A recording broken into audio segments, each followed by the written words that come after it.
ప్రభునందు కూడి వచ్చినటువంటి దేవుని పిల్లలైన మీకు అందరికీ మన ప్రభువును రక్షకుడైన యేసుక్రీస్తు ప్రభువారి నామములో నా వందనాలు తెలియజేసుకుంటున్నాను. అదేవిధముగా వాక్యాన్ని నేర్చుకోవడానికి ముందుగా చిన్న ప్రార్థనతో వాక్యంలోనికి వెళ్దాం. పరిశుద్ధుడును మహాగణుడువైన మా ప్రియ పరలోకపు తండ్రి, మీ ఘనమైన అతి పరిశుద్ధమైన నామమునకు స్తుతులు స్తోత్రాలు చెల్లించుకొనుచున్నాం. మా తండ్రి, ఈ ఉదయకాల సమయంలో మీ పిల్లలకు కొన్ని విషయాలు నేర్పిస్తూ ఉండగా సమయోచితమైనటువంటి జ్ఞానముతో నన్ను నింపి నడిపించమని అడుగుచున్నాం. నేర్చుకున్నటువంటి విషయాలను తండ్రి ఏమాత్రమును కూడా విడిచిపెట్టక ఆ విషయాల్లో తండ్రి వారి ఆత్మీయ జీవితాన్ని పెంచుకోవడానికి మీ సహాయాన్ని దయచేస్తారని యేసుక్రీస్తు ప్రభువారి నామమున మనలోని అడిగి వేడుకొని ప్రార్థిస్తున్నాము తండ్రి.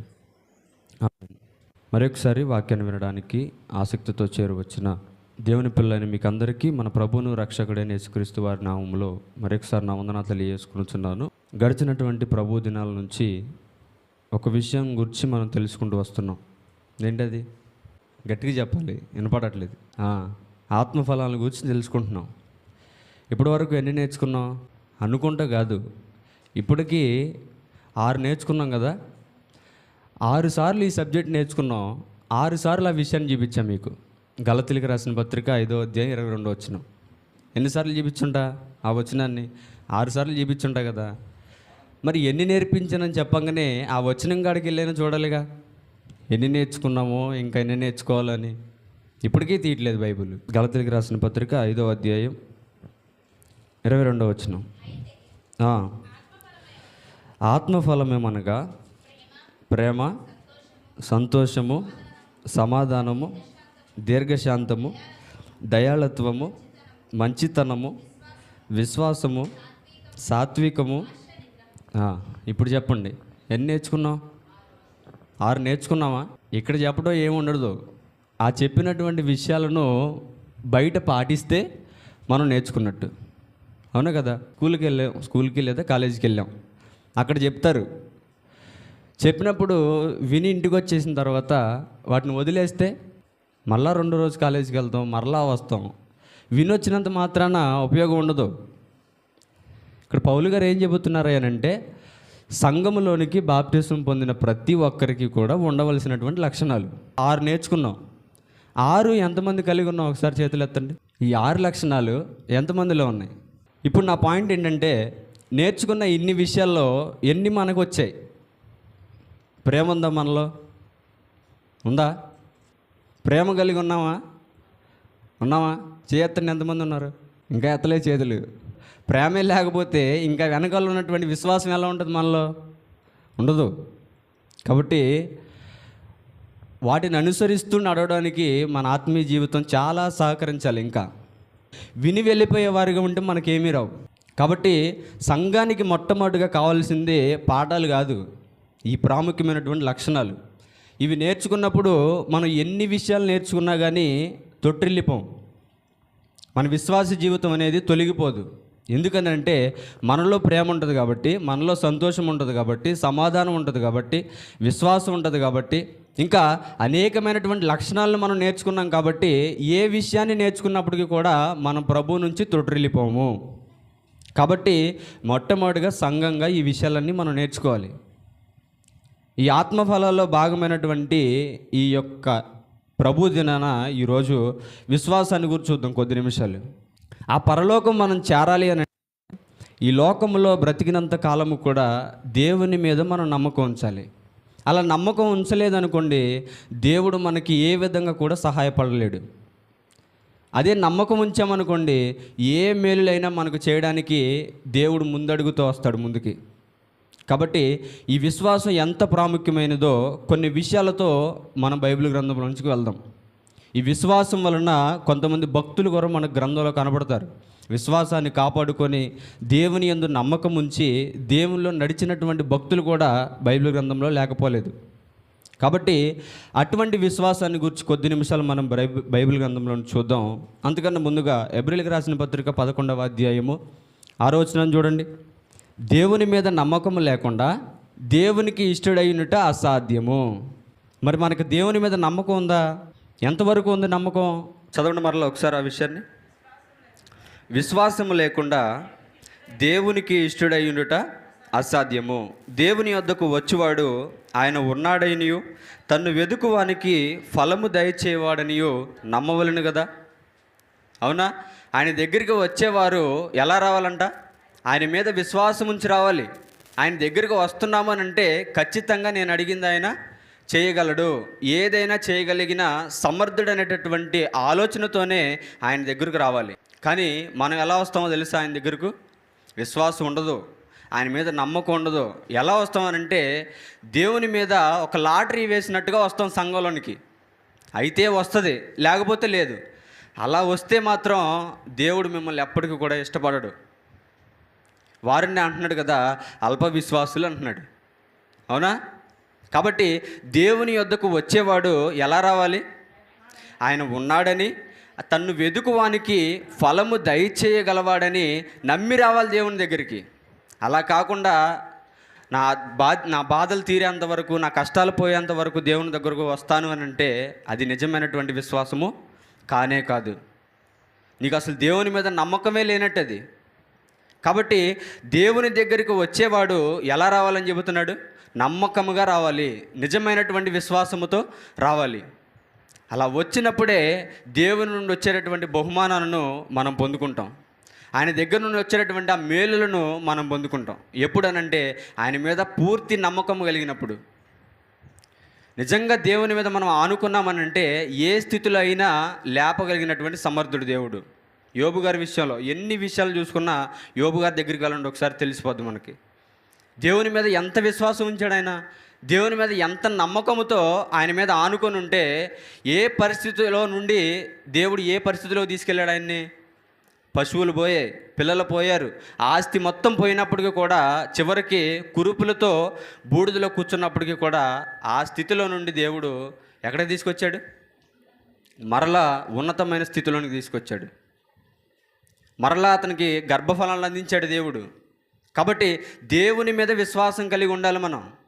అలా విశ్వాసం కలిగి లేకుండా అవిశ్వాసముతో సంఘానికి వచ్చామనుకోండి, నీలో దేవుని మీద నమ్మకం లేదు కనుకనే నీ అల్ప విశ్వాసం వలన ఇంకా నువ్వు దిగజారిపోతున్నావు. చూసుకోవాలి, మన విశ్వాసాన్ని మనమే పరీక్షించుకోవాలి. ఏమని చెబుతున్నాడు? అందుకనే చదవండి మరలా ఒకసారి. విశ్వాసము లేకుండా దేవునికి ఇష్టడైనట అసాధ్యము. కాబట్టి దేవుని యొద్దకు వచ్చేటటువంటి నీవు ఆయన ఉన్నాడని, నేను అడిగిన వెంటనే నాకు ఫలము దయచేయగలవాడని నువ్వు నమ్మి దేవుని దగ్గరికి రావాలి. అర్థమైంది కదా మొదటి విషయం. రెండో విషయం దగ్గరికి వెళ్దాం. ఇదే హెబ్రీయులకు రాసిన పత్రిక 11వ అధ్యాయం మొదటి విషయం చూడండి. విశ్వాసమనున్నది నిరీక్షింపబడు వాటి యొక్క నిజస్వరూపమును అదృశ్యమైనవని ఉన్నవనుటకు రుజువునై ఉన్నవి. ఏమంటున్నాడు? ఈ విశ్వాసం అనేది నిరీక్షింపబడు వాటి యొక్క నిజస్వరూపము. ఏంటి నిరీక్షించడం? నిరీక్షించడం అంటే ఏంటి అంటే ఎదురు చూడడం. ఆ ఎదురు చూసే వాటి యొక్క ఛాయా పోలికలా కనబడుతుంది ఇది, ఈ విషయాన్ని బట్టి చూస్తే. మరి మనం వేటి వరకు ఎదురు చూడాలి? ఇప్పుడు ఎలా నమ్మగలుగుతాం అంటే ఆయన గ్రంథాన్ని చదివి మనం నిజంగా విశ్వసించి నమ్మగలిగితే దానికోసం మనం ఎదురు చూస్తాం. అది విశ్వాసం. అదే అంటున్నాడు కదా. ఏమన్నాడు అక్కడ? నిరీక్షింపబడు వాటి యొక్క నిజస్వరూపను అదృశ్యమైనవి ఉన్నవనుటకు రుజువునై ఉన్నది. అంటే అదృశ్యమైనవి ఉన్నవని చెప్పడానికి ఈ విశ్వాసం అనేది చాలా ఉపయోగపడుతుంది క్రైస్తవ జీవితానికి. పరలోకం ఉందని, ఇంకొకటి యేసుక్రీస్తు ప్రభువారు రెండవ రాకడ వస్తుందని ఎదురు చూస్తున్నామా లేదా? మనం చూస్తున్నామా లేదా? ఆయన ఏం చెప్పాడు? మరలా రెండవ రాకడలోనికి నేను వచ్చినప్పుడు ఈ భూమి మీద ఏ ఒక్కరు కూడా ఉండరు. మనం దీని యందు విశ్వాసం ఉంచి నమ్ముతున్నామా లేదా? ఆయన రాకడ ఎప్పుడు వస్తుందో, ఎప్పుడు వెళ్ళిపోతామో, ఎప్పుడు మనం అందరం చనిపోతామని దాని కొరకు ఎదురు చూస్తూ ఉన్నాం. ఎందుకనంటే మన విశ్వాసాన్ని బట్టి.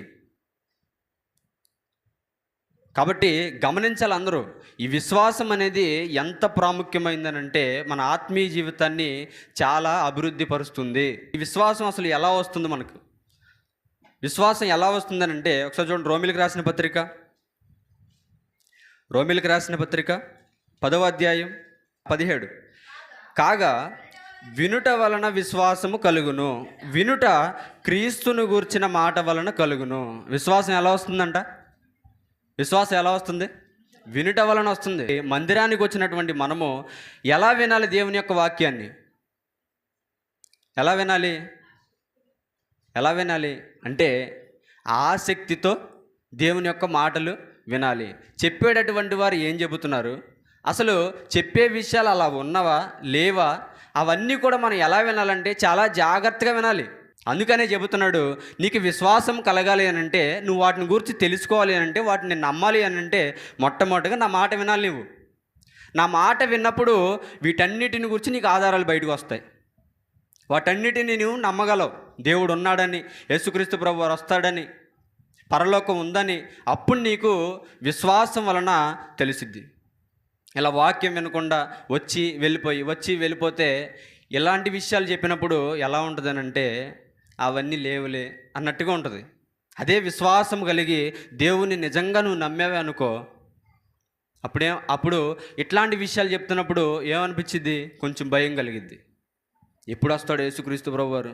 ఈ సెకండ్లోనే వచ్చేస్తే మన జీవితం ఏంటి అనే ఆలోచన మనలో మొదలయ్యే అవకాశాలు చాలా ఉన్నాయి. కాబట్టి సంఘానికి వచ్చినటువంటి మనము ఏం చేయాలి అంటే, చాలా జాగ్రత్తగా దేవుని మాట వినాలి. ఆ మాట క్రీస్తును గూర్చినటువంటి మాట వలన కలుగుతుంది. వింటే క్రీస్తును గూర్చినటువంటి మాట వలన మనకు ఆ విశ్వాసం అనేది మనకు లభిస్తుంది. మరి బైబిల్ గ్రంథంలో దేవుని మీద విశ్వాసం ఉంచి జాగ్రత్తగా ఉండండి. దేవుని మీద విశ్వాసం ఉంచి దేవుని నుంచి సాక్ష్యం పొందుకున్న వారు ఉన్నారు, తెలుసా మీకు? ఎవరు వాళ్ళు? ఇంకా చాలామంది ఉన్నారు, కానీ చూద్దాం. కొంతమందిని చూద్దాం. ఎబ్రిల్కి రాసిన పత్రిక, ఇందా చదవబడినటువంటి అధ్యాయం, ఎబ్రిల్కి రాసిన పత్రిక 11వ అధ్యాయం, ఎబ్రిల్కి రాసిన పత్రిక 11వ అధ్యాయం 4వ వచనం చూడండి. విశ్వాసమును బట్టి హేబేలు కయ్యను కంటే శ్రేష్టమైన బలి దేవునికి అర్పించెను. ఎలా అర్పించాడంటే, దేవుని మీద నమ్మకంతో అర్పించాడు. అవునా? దేవుని మీద నమ్మకంతో అర్పించాడు కనుకనే దేవుడు హేబేలును బట్టి ఏం మాట్లాడుతున్నాడు? అతడు ఆ విశ్వాసమును బట్టి నీతిమంతుడని సాక్ష్యం పొందాడు. అవునా? ఎలా ఇచ్చాడు హేబేలు దేవునికి అంటే, అర్పణను చాలా నమ్మకంతో దేవునికి అర్పణలు ఇచ్చాడు, చాలా శ్రేష్టమైనవి ఇచ్చాడు. మరి కయ్యను ఎలా అర్పించాడండి?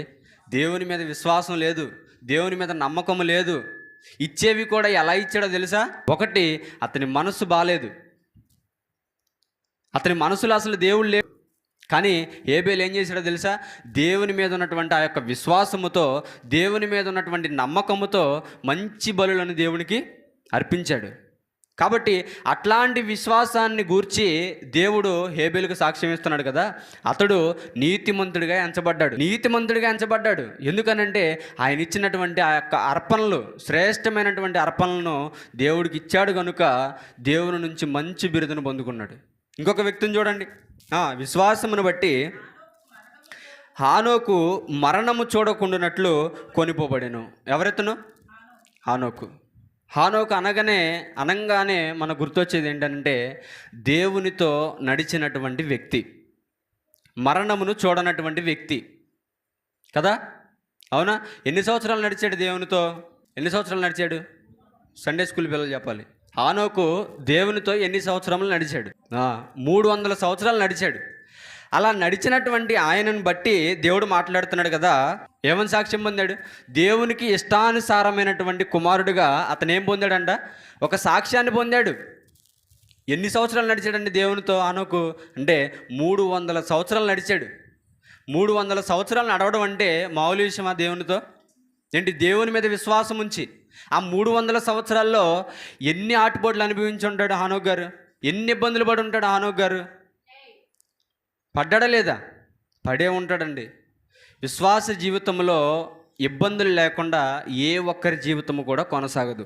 మరి 300 సంవత్సరాలు దేవునితో నడిచాడనంటే ఆయన విశ్వాసము, ఆయన నమ్మకము, ఆయన పట్టుదల ఎంత మాత్రం ఉందో చూడండి దేవుని మీద. అట్లాంటి విశ్వాసము కలిగినటువంటి ఆయనను గురించి మాట్లాడుతున్నాడు కదా.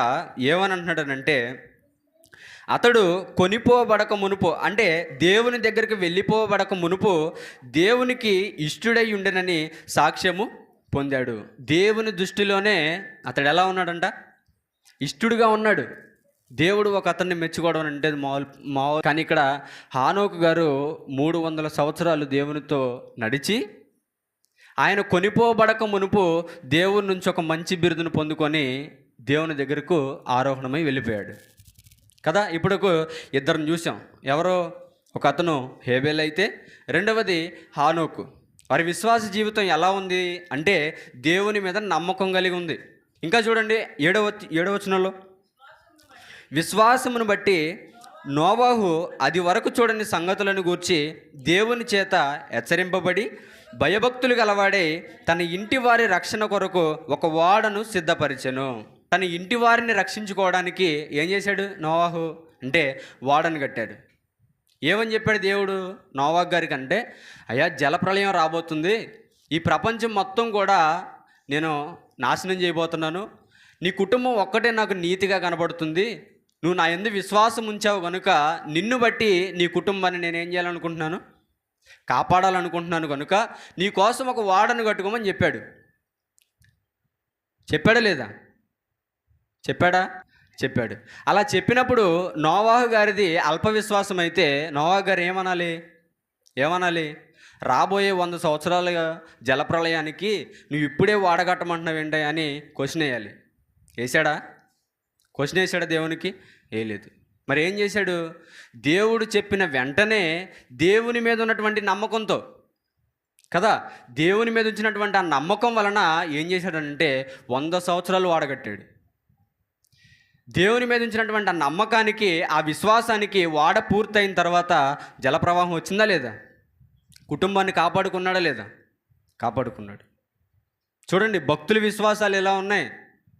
100 సంవత్సరాలకి జలప్రళయం వచ్చిద్దని నోవాహు గారికి చెబితే ఏం చేశాడు? 100 సంవత్సరాలు కదయ్యా వచ్చేది, అప్పుడు కట్టుకుందా అన్నాడా? అనలా. ఒకవేళ మనకు చెప్పాడు అనుకో ఏం చేస్తాం మనం? కానీ నోవాహు గారు చూడండి ఏం చేశాడు? దేవుడు 100 సంవత్సరాలకు వచ్చిద్దని చెప్పినటువంటి ఆ జలప్రవాహం విషయంలోనే ఈ రోజు నుంచే జాగ్రత్త పడి వాడగట్టుకున్నాడు తన కుటుంబ విషయమే. మరి మనం విశ్వాసం ఎంత ప్రాముఖ్యమే చూడండి. మరి దేవుని నుంచి నోవాహు గారు పొందుకున్నటువంటి బహుమానం చూడండి. 7వ వచనంలో లాస్ట్ మాట, అందువలన అతడు లోకము మీద నేరస్థాపన చేసి విశ్వాసమును బట్టి కలుగు నీతికి వారసుడయ్యాడు. ఏమయ్యాడు? ఆయనకున్నటువంటి ఆ యొక్క విశ్వాసం వలన నీతికి వారసుడిగా పిలువబడ్డాడు. చూడండి ఇంకొక విషయం, 8వ వచనం చూడండి.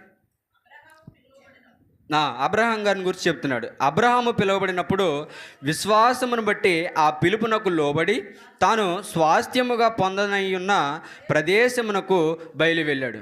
అబ్రహాం గారిని పిలిచి, అబ్రహాము నువ్వు ఇక్కడి నుంచి వేరొక ప్రాంతానికి వెళ్ళాలి అని చెప్పినప్పుడు అబ్రహాం గారు దేవుని మాటకు లోబడి దేవుని మీద నమ్మకం ఉంచి విశ్వాసం ఉంచి ఏం చేశాడు అంటే తాను పొందనై ఉన్నటువంటి ఆ ప్రదేశానికి ఏం చేశాడు? వెళ్ళాడా? ఎక్కడికి అంటే కనాన్ అనే ప్రదేశానికి వెళ్ళాడు. దేవుని మీద ఉన్నటువంటి ఆ నమ్మకం వలన ఆయన ఏం చేశాడు అంటే దేవునిని నమ్మి ఆయన చెప్పినటువంటి ప్రదేశానికి అక్కడికి వెళ్ళాడు. ఇంకా కిందకి చదవండి, కిందకి. మరియు ఎక్కడికి వెళ్ళవలెనో అది ఎరుగక బయలు వెళ్ళారు. దేవుడు ఎక్కడికి వెళ్ళాలో, మీరు ఎక్కడికి వెళ్ళాలని దేవుడు చెప్పకుండానే బయలు వెళ్ళమనగానే ఏం చేశారు వీళ్ళు అంటే వెళ్ళిపోయారు. దేవుని మీద ఉన్నటువంటి ఆ నమ్మకం వలన అబ్రహాం గారు వారి కుటుంబము బయలు వెళ్ళారు అక్కడికి. ఇంకా కిందకు చూడండి 11వ వచనంలో, శారాయు వాగ్దానము చేసిన వాడు నమ్మదగినవాడని ఎంచుకొనను గనుక తాను వయస్సు గతించినదైనను గర్భము ధరించుటకు శక్తి పొందెను. ఎవరేమా అంటే శారమ్మ గారు. ఎవరేమా అంటే ఇంకో క్వశ్చన్గా అబ్రహాం గారి భార్య. ఏం చేసింది ఏమా అంటే దేవుడిచ్చినటువంటి మాటకు ఏమిచ్చాడు దేవుడు అంటే నీకు నేను సంతానమును కలుగజేస్తాను చెప్పినటువంటి ఆ మాటకు లోబడి ఎప్పటి వరకు ఎదురు చూసింది ఆమె అంటే ఆమె వృద్ధాప్యము వరకు కూడా ఎదురు చూసింది. మనం ఎదురు చూస్తామా? మనం ఎదురు చూస్తామండి?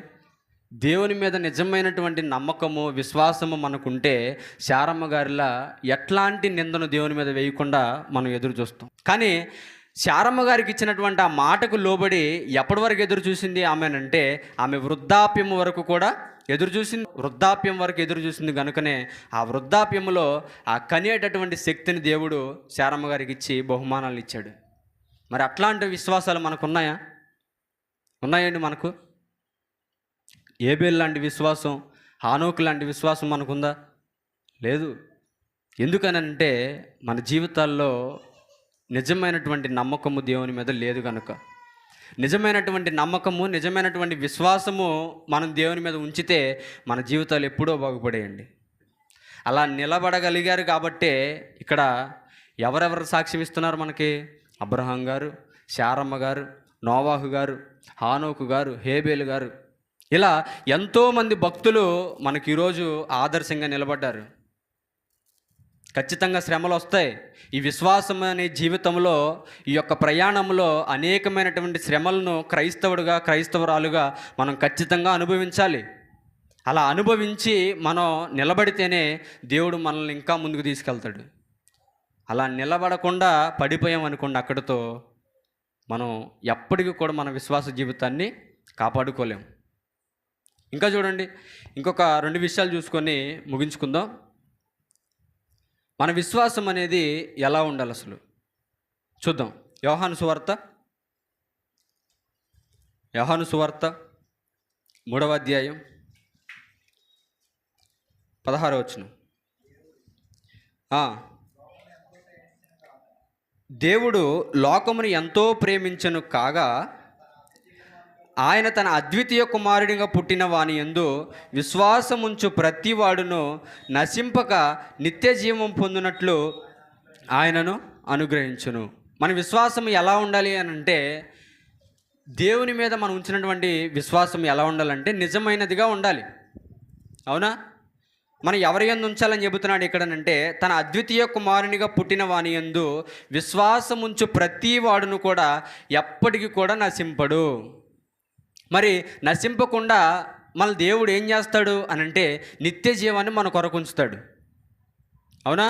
క్రీస్తు యందు మనం నిజమైనటువంటి విశ్వాసాన్ని, నిజమైనటువంటి నమ్మకాన్ని కలిగి మనం ఉన్నప్పుడు దేవుడు మనకి ఏం చేస్తాడు తెలుసా? మనల్ని ఎప్పటికీ కూడా నశింపకుండా నిత్య జీవంలో తీసుకెళ్ళి పెడతాడు. అది విశ్వాసం వలన మనకు వచ్చేటటువంటి ప్రయోజనం ఏంటయ్యానంటే, ఈ విశ్వాసము, ఈ నమ్మకం కలిగి ఉండడం వలన మనకు వచ్చేటటువంటి ఉపయోగం ఏంటయ్యానంటే, మనకు నిత్య జీవం అనేటటువంటి పరలోకము దేవుడు మన కొరకు ఏర్పాటు చేశాడు. కాబట్టి తన ప్రియుని యందు విశ్వాసం ఉంచినటువంటి ప్రతి ఒక్కరిని బట్టి కూడా దేవుడు వారిని నశింపకుండా ఏం చేస్తానని చెబుతున్నాడు? ఖచ్చితంగా వారికి నేను నిత్య జీవం అనేది ఇస్తాను అని చెబుతున్నాడు. మరి ఈ మాటను బట్టైనా మనం దేవుని మీద విశ్వాసం కలిగి ఉండాలి కదా. ఈ మాటను బట్టైనా దేవుని మీద నమ్మకం ఉంచి మనల్ని ఎప్పటికీ కూడా మోసం చేయనని చెబుతున్నాడు దేవుడు. మరి ఈ మాటను బట్టైనా మనం దేవునిలో నమ్మకంగా, విశ్వాసంగా ఉందామని మన జీవితంలో ఎప్పుడైనా మనం ఆలోచించలా. ఏ స్థితిలో అయినా నీతో పాటు కలిసి ఉండేది బంధుమిత్రులు కాదేమో కానీ దేవుడు ఖచ్చితంగా నీతో ఉంటాడు. ఎప్పుడయ్యానంటే ఆయన మీద నిజమైనటువంటి విశ్వాసాన్ని, నమ్మకాన్ని కలిగి మనం ఈ లోకంలో బ్రతికినప్పుడు. కాబట్టి ప్రతి ఒక్కరము కూడా ఇట్లాంటి విశ్వాసాన్ని, ఇట్లాంటి నమ్మకాన్ని కలిగి మనం ఏం చేయాలి? విశ్వాసము కలిగి దేవునితో మనం నడవాలి. అలా నడిచినప్పుడు దేవుని నుంచి వచ్చేటటువంటి ఆ యొక్క బహుమానాలను మనం పొందుకుంటాం. కాబట్టి ఎవరి విశ్వాసాన్ని వారే పరీక్షించుకోవాలి. నేను 5th క్లాస్లో ఉన్నప్పుడు కేశవ సార్ అని ఒక ఆయన ఉండేవాడు ప్రైవేట్ స్కూల్లో. ఆయన ఏమన్నాడు చెప్పనా, ఎప్పుడన్నా వచ్చి క్లాస్ తీసుకొని ఒక మోటివేషన్ లాగా ఇచ్చేటప్పుడు మీ మనసులో ఏదనుకుంటే చెప్పండి. అది రాంగ్ అనుకో, నేను కరెక్ట్ చేసి చెప్తా. అది రైట్ అనుకోండి, అందరి దృష్టిలో మంచివాడు అనిపించుకుంటావు కదా. అట్లాంటి మంచి మాట విషయంలో నువ్వు చెప్పకుండా వెనకబడిపోయావు అనుకోండి, ఎప్పుడు మీరు వెనకాలే ఉంటాడు అనేవాడు. చెప్పాలని ఇక్కడ దాకా వచ్చేది మాట. చెప్తే చుట్టూ ఉన్న వాళ్ళు ఏమనుకుంటారో, చుట్టూ ఉన్న వాళ్ళు నవ్వుతారేమో అనే ఆ యొక్క మనస్తత్వంతో మన మాటను ఇక్కడే ఆపేసుకుంటాం. ఇక్కడ కూడా కాదు, ఇక్కడే ఆపేసుకుంటాం. అక్కడ ఆపుకున్నప్పుడే మన జీవితం మనం అక్కడే ఆపుకున్న వాళ్ళమే అవుతాం. కాబట్టి ఇక్కడ క్వశ్చన్ వేసినప్పుడు ఆన్సర్ చెప్పేవారుగా ఉండండి ఈసారి నుంచి. ఓకేనా? ఓకేనా? తలగేలు కూడా అవ్వట్లేదు మీరు. సరే మరి. కాబట్టి ఆయన యందు విశ్వాసం ఉంచండి, ఆయన యందు నమ్మకం ఉంచండి. దేవుడు మనల్ని ఎప్పటికీ కూడా విడిచిపెట్టాడు. కాబట్టి తల వంచండి, చిన్న ప్రార్థన చేసుకుందాం. పరిశుద్ధుడును మహాగణుడైన మా ప్రియ పరలోకపు తండ్రి, మీ ఘనమైన ఉన్నతమైన నామానికి స్తుతులు స్తోత్రాలు మా దేవ. నేర్చుకున్నటువంటి విషయాలను తండ్రి విడిచిపెట్టే వారిగా మా విశ్వాస జీవితం ఉండకుండా ఆ విషయాల పట్ల మా మనసు నిలిపి మా విశ్వాస జీవితాన్ని నాయన మీ యందు స్థిరంగా మేము నిలపడానికి మీ సహాయాన్ని మాకు దయచేయమని అడుగుచున్నాము. మా ఆత్మీయ జీవితాలను ఇంకా నాయన మరింత విశ్వాసముతో మేము పెంచుకునేలాగున మీ సహాయాన్ని మాకు అందరికీ దయచేస్తారని త్వరలో మా కొరకు రానైన మా ప్రభువును మీ ప్రియకుమారుడైన యేసుక్రీస్తు ప్రభు వారి నామని మనలన్నీ కూడా అడిగి వేడుకొని ప్రార్థిస్తున్నాము తండ్రి. ఆమె.